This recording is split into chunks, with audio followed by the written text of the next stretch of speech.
নমস্কার সবাইকে। সবাই কেমন আছো? খুব ভালো আছো। আমি ফ্যামিলি থেকে বলছি। আজকের একটা নতুন ধরনের ওটসের স্যান্ডউইচ বানাচ্ছি। প্রথমে কড়াই দিলাম মৌরি, তাতে দিলাম সিদ্ধ করা আলু আর একটা গোটা সাইজের পেঁয়াজ কুচানো। ওটাকে ভালো করে নাড়তে হবে, সমানে নাড়তে হবে। গ্যাসটা কিন্তু লো ফ্লেমে রাখবে।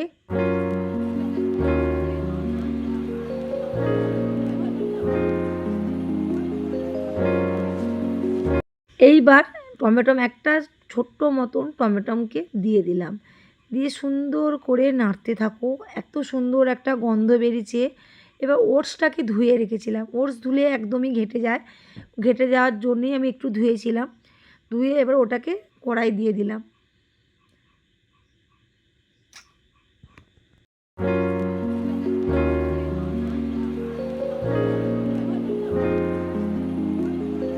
এইবার দিয়ে দিলাম কাঁচা লঙ্কা কুচি। দেখো কত সুন্দর দেখতে লেগেছে না?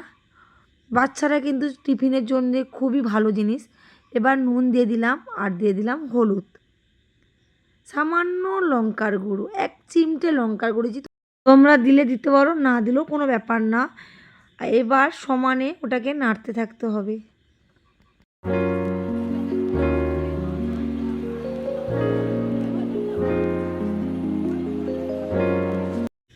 তারপরে দিয়ে দিলাম একটা ছোট সাইজের শসা। দেখো একদমই নতুন ধরনের, সবাই তো স্যান্ডউইচ বানায়, আমার স্যান্ডউইচটা সম্পূর্ণ আলাদা। তাতে দিয়ে দিলাম ধনেপাতা কুচি। এই স্যান্ডউইচটা একবার করে দেখবে তো।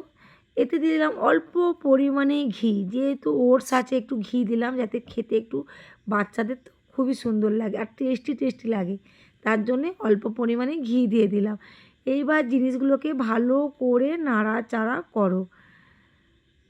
এই যে একটা সুন্দর গন্ধ বেরিয়েছে, মৌরি আছে যেহেতু সুন্দর তো অবশ্যই গন্ধ বেরোবে।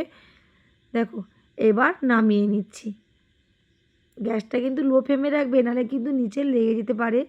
আর হ্যাঁ, একদমই কিন্তু অল্প তেলেই করবে, খুব বেশি তেল লাগবে না। স্যান্ডউইচ করতে যেহেতু বেশি তেল লাগে না। এবার আমি রুটিগুলোকে ভালো করে কেটে নিচ্ছি।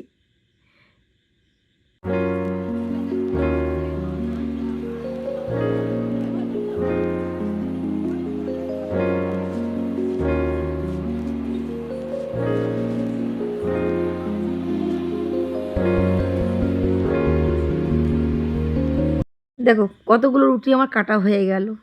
এবার পালা হচ্ছে ডিম ফাটানো। ডিম ফাটাতে ভাই হেভি লাগে। এই দেখো চটপট আমি 2টো ডিম ফাটিয়ে নিলাম। নিয়ে একটু সামান্য গোলমরিচ দিয়েছিলাম, তোমাদের দেখানো হয়নি। সামান্য নুন দিয়েছিলাম। এবার ভালো করে ওটাকে ফাটিয়ে নিচ্ছি। সামান্য নুন আর সামান্য গোলমরিচ দেবে, আর কিছু গোলমরিচ গুঁড়ো, আর কিছু না। এবার কড়াই ভালো করে, আমি এটা কিন্তু ঘি দিয়ে ভাজছি, সর্ষে তেল দিইনি। এবার 2টো রুটি নেবে, নিয়ে যেই পুরটা বানিয়েছো পুরটাকে মিডিলে দেবে, দিয়ে ডিমের যে ওটাকে গুলিয়েছো ওটা আস্তে আস্তে ডিমের মধ্যে ভালো করে চুবিয়ে এবার তাওয়ার মধ্যে দিয়ে দাও। দেখো কত সুন্দর হয়েছে না?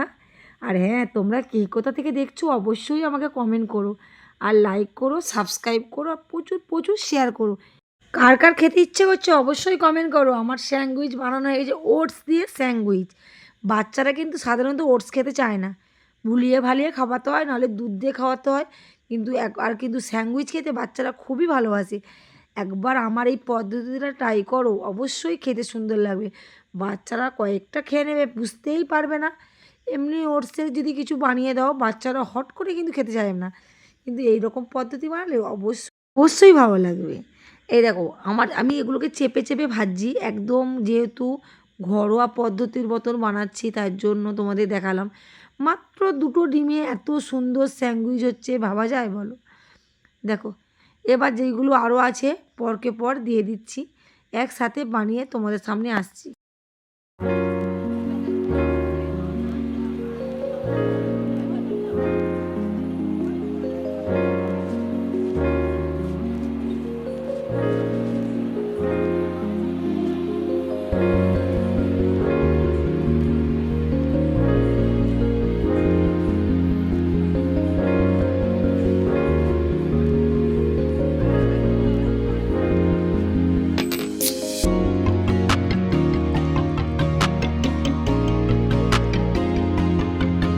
দেখো সাজানোটা কেমন হয়েছে? সুন্দর হয়েছে না?